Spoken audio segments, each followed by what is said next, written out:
Operation Dudula says it is protecting South Africans, that it's defending jobs, healthcare, and safety from being overwhelmed by foreign nationals. It's a message that resonates with many because the frustration is real. But what happens when frustration becomes policy without proper facts to back it up? So let's look at the numbers. South Africa has a population of about, give or take, 65 million people. Migrants, both documented and undocumented, form about 4 to 5% of the population. And yet they've become the center of blame for everything from unemployment to overloaded clinics to crime. Is that proportionate or is it convenient? Most migrants in South Africa are also not in high-paying jobs. In fact, more than 80% of them do informal work, domestic work, street traders, construction laborers, shop assistants. And these jobs are often unregulated and severely underpaid. And yes, that raises very valid concerns because in a broken labor system, cheap, unprotected labor becomes attractive at the expense of local employment, wage growth, and local skills development. But that is not a migration issue. That's a labor enforcement issue. Another concern is safety. People ask, why is there an increase in informal settlements and registered businesses, people overstaying their visas, or being here undocumented? The answer is often delays and dysfunction in the legal system. Because right now, over 100,000 asylum applications are stuck in a backlog. And some have waited up to 5 years just for clarity. So while follow the legal route sounds reasonable, the legal route itself is broken and non-functioning. Then there's another flashpoint, healthcare. There's a deep belief that migrants are overwhelming clinics and hospitals, but surveys by medical NGOs show the opposite. Many migrants avoid clinics and hospitals out of fear of being either mistreated or deported. So again, the problem is not overuse, it's exclusion, poor communication, and underfunded systems. And here's something we don't talk about enough. Western migrants from Europe, North America, Australia, they are also here. They live in well-resourced suburbs, benefiting from favorable exchange rates, and have access to top-tier private healthcare. But public anger never focuses on this. So when we do debate migration, we must ask, are we being objective or selective? The truth is, South Africans have valid concerns about unemployment, about exploitation, about safety, but blaming migrants, especially low-income African migrants, don't solve our problems. It won't build jobs for us. It won't fix our housing. It won't reform home affairs and improve labor protections. Those are structural failings, and they also need structural solutions. So before we rally behind movements that promise protection, we need to ask, are they offering solutions or are they scapegoating? Because if the goal is a safer, fairer, functional South Africa, then we need policies based on facts, not fear. We know real estate agents in South Africa can be victims of crime. We know that they are often targeted while they are doing their job, while they are doing open homes and advertising houses. But in this case, the man that I'm going to be talking about today, he made it his modus operandi to rob houses.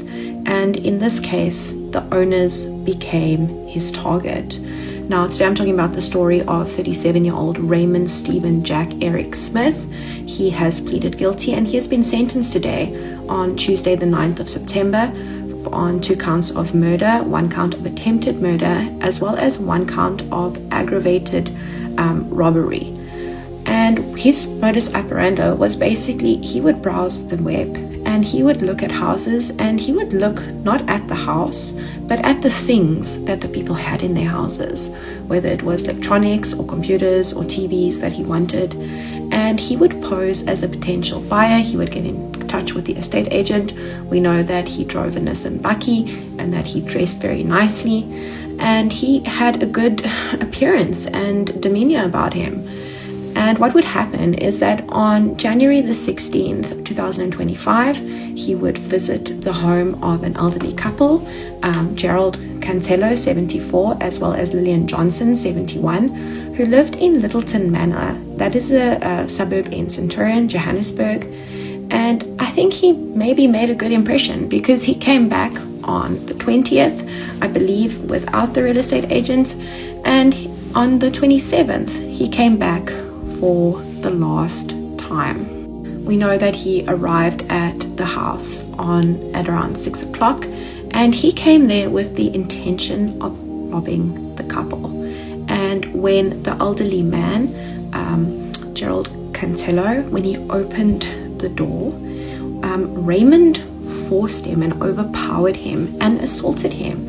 And he forced him into the toilet and he tied his hands with cable ties and he put a rubber ball in his mouth. I mean, this guy sounds as though he came prepared. And when his partner, Lillian Johnson, came to come investigate, he did the same thing to her and put a rubber ball in her mouth as well. Now, I don't think what he banked on was that the couple's son was on the premises, as well as the couple's son's wife. The couple's son's name was Grant James Cantello and his wife Heidi Cantello. They were young, they were both 47 years old, and they heard the commotion. And as they rushed in to see what was happening, along with their 16-year-old son, they were attacked. They were attacked by Raymond. He has pleaded guilty, and he stabbed them fatally with a knife. He tried to stab the 16-year-old teenage boy, but luckily he managed to lock himself in a bedroom and call for the police and call for help. And Raymond fled. And interesting enough, the next day, on the 28th of January 2025, he was arrested in his home. And guess what he was doing? He was washing his blood-stained clothes. He was literally caught red-handed. Now, he was denied bail, and he's basically been sitting in jail since. And I do believe he's done the right thing by pleading guilty. We know that he has the surviving son, the 16-year-old son, has lost both his parents in the most brutal way.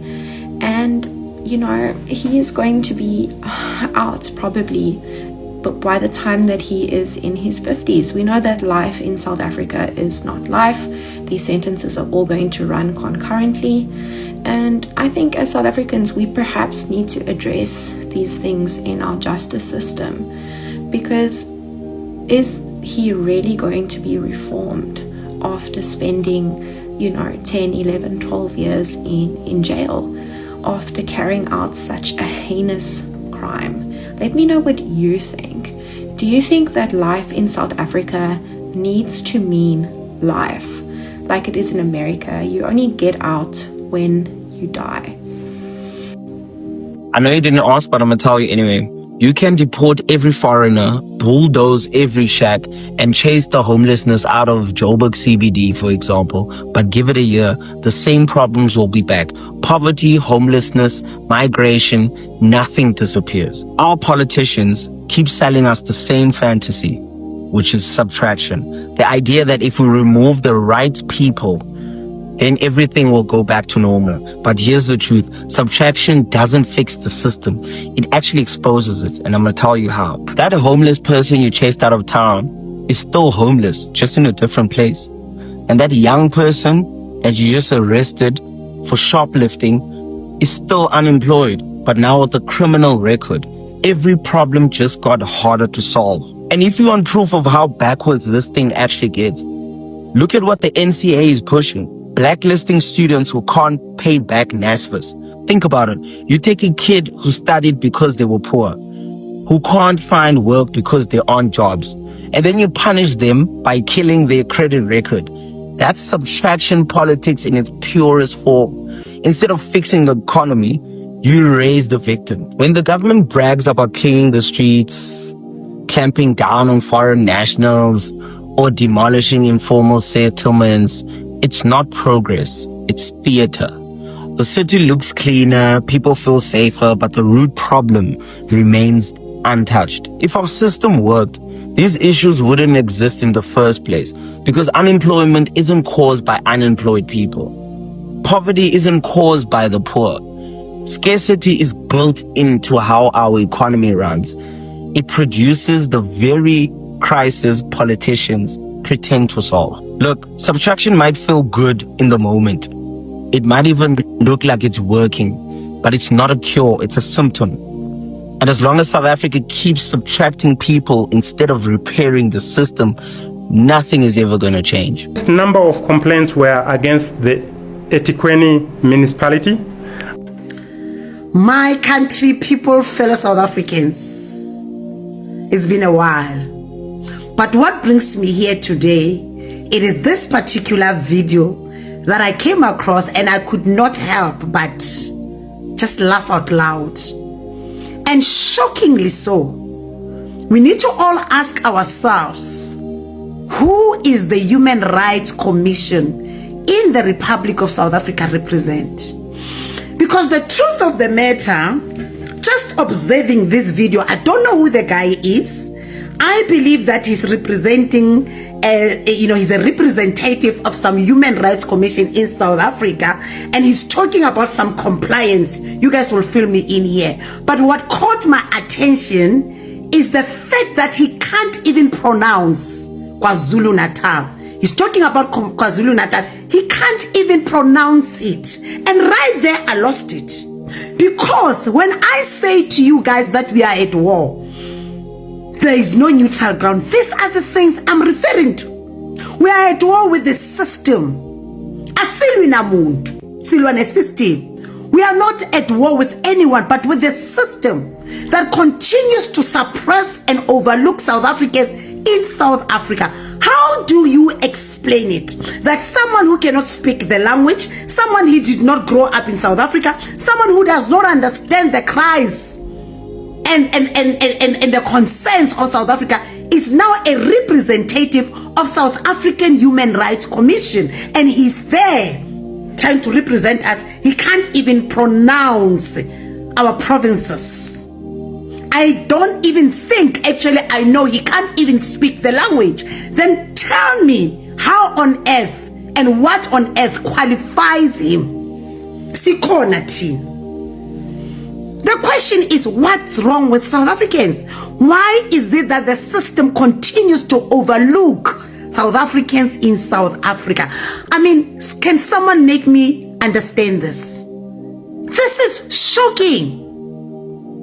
And that is why it's an error to be found quiet in the season that we are in, especially as Abomama, as women in South Africa. We need to rise up against the system, not against our brothers and sisters from Africa, but against the system. The so-called Human Rights Commission is mostly needed in their countries, in their respective African countries, because that is where the system is very wicked. That is where their governments are very, very wicked. So the very same energy, the very same experience that they are brought here for, it is mostly required where they come from.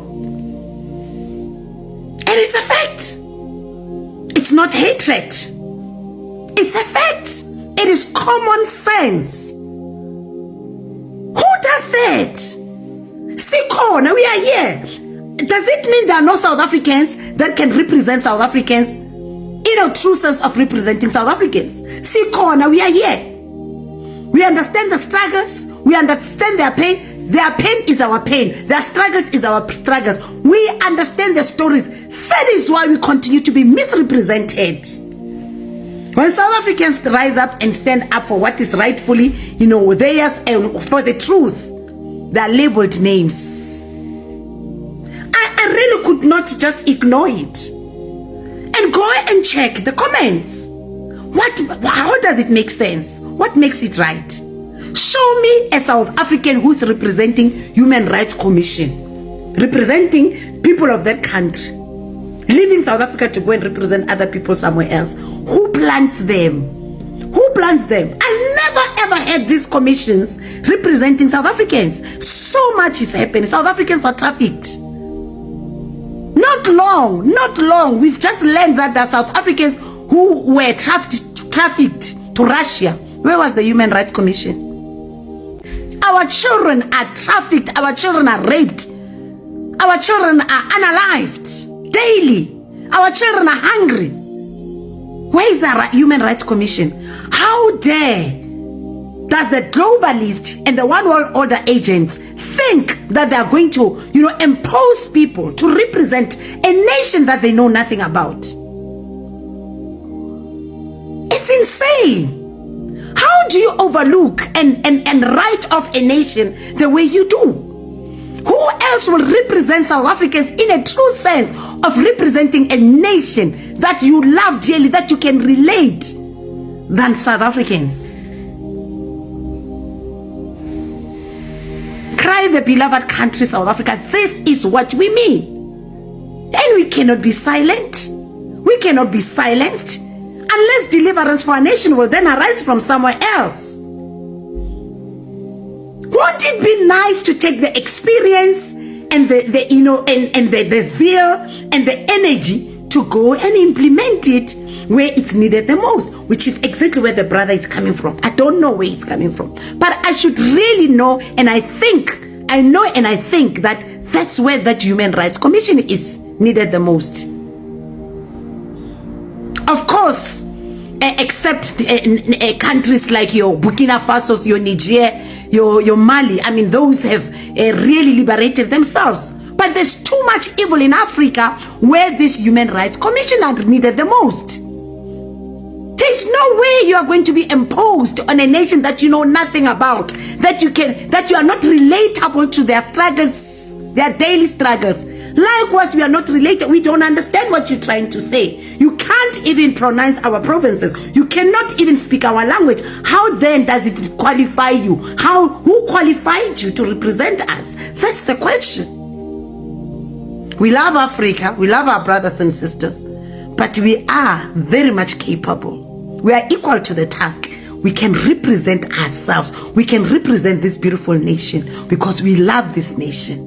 So that's just the message I came here to share with you guys, to say really, this is really getting out of hand, and it's got to say to Singapore Mama to rise up. Pagamam Bogot. Rise up, women, unite. Unite and stand up and fight against the system of the globalist agenda, against the system of one world order. And South Africa will be changed by South Africans. Love you.